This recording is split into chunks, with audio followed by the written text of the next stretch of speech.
मुख्तार अंसारी की मौत को 5 दिन गुजर चुके हैं, लेकिन सियासत के बाजार में अभी भी इस बात पर बहस जारी है कि मुख्तार माफिया था या मसीहा।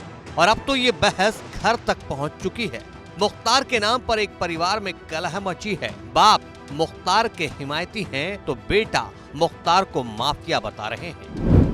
हम बात कर रहे हैं ओम प्रकाश राजभर के परिवार की। पहले ओम प्रकाश राजभर का वो बयान सुनिए जिसमें वो मुख्तार अंसारी को गरीबों का मसीहा बता रहे हैं। फिर बताएंगे कि राजभर के बेटे अरविंद राजभर ने कैसे अपने ही पिता के बयानों पर सवाल खड़े कर दिए हैं। जब भी किसी गरीब कमजोर के ऊपर जुल्म ज्यादती होगी तो गरीब के साथ जो खड़ा होगा तो निश्चित है कि उसको जुर्म करने वाला बचाने वाले को ही अपराधी बताएगा। अपराध करने वाला अपने को अपराधी नहीं बताता है कि गरीबों को क्यों सताता है। कोई अगर गरीब की जमीन छीन ले, कोई गरीब के ऊपर अत्याचार किसी तरह की करे, अब जैसे आप अगर चले जाइए जंगलों में तो जो गरीब कमजोर जंगल झाड़ी काट पीट करके जमीन बनाते हैं, 10 बीघा 1 बीघा 2 बीघा बनाते हैं, फिर भू माफिया लोग चले जाते हैं, फिर कब्जा करते हैं तो उनको वहां से भगा देते हैं। उसके साथ अन्याय होता है तो कहीं न कहीं जाता है या तो फिर तो शरण लेता है।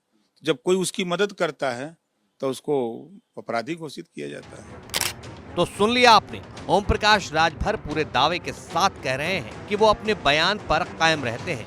यानी वो मुख्तार को मसीहा कहने वाले अपने बयान पर भी कायम हैं। लेकिन बेटे को कानो कान खबर नहीं है कि राजभर यानी इनके पिता मुख्तार को क्या मानते हैं।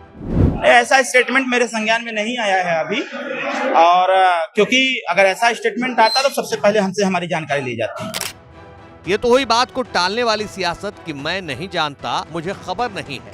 लेकिन राजभर के बेटे अरविंद राजभर तो मुख्तार के मुद्दे पर अपने ही पिता के खिलाफ खड़े हो गए।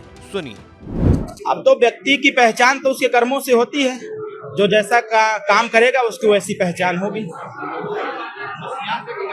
मैं बताया ना, व्यक्ति का काम वो कर्मों से उसकी पहचान होती है। जो जैसा काम करेगा उसकी वैसी पहचान बनेगी। क्या बोले हैं? मतलब बयान जारी किया है अमर उजाला और हिंदुस्तान जैसे पेपरों में फ्रंट पे छपा है कि मुख्तार अंसारी मसीहा थे। उसको फिर से पढ़िएगा, पूरा जब खबर पढ़ेंगे तो आपको समझ में आ जाएगा कि वो उसमें लिखा क्या है। फिर समझ में आ जाएगा कि लिखा क्या है उसमें। वो कहाँ हमारे विधायक हैं? वो तो बहुत पहले से हम लोग स्टेटमेंट जारी करते चले हैं। कोई अखिलेश यादव जी के विधायक हैं तो बहुत, हाँ ये जरूर है, गठबंधन था और कहीं न कहीं मिस्टेक एक अखिलेश यादव जी ने कराया था हम लोगों को। हमारा एबी फॉर्म लेकर के उन्होंने ये नहीं बताया था कि प्रत्याशी कौन होगा, कहीं न कहीं उन्होंने दिया और जीते। तो बहुत पहले से ही हम लोगों ने इस चीज को कहते चले आए हैं कि वो तो अखिलेश यादव जी के विधायक है। यानी राजभर मुख्तार को लेकर अपने ही घर में घिर गए हैं। बेटे अरविंद राजभर ने तो यहाँ तक कह डाला कि गलत उम्मीदवार को चुनावी मैदान में उतारने के लिए अखिलेश यादव ने उनके साथ धोखा किया है। तो ऐसे में देखना होगा कि मुख्तार पर बाप और बेटे में कौन अपनी राय बदलता है और कौन अपने बयान पर कायम रहता है।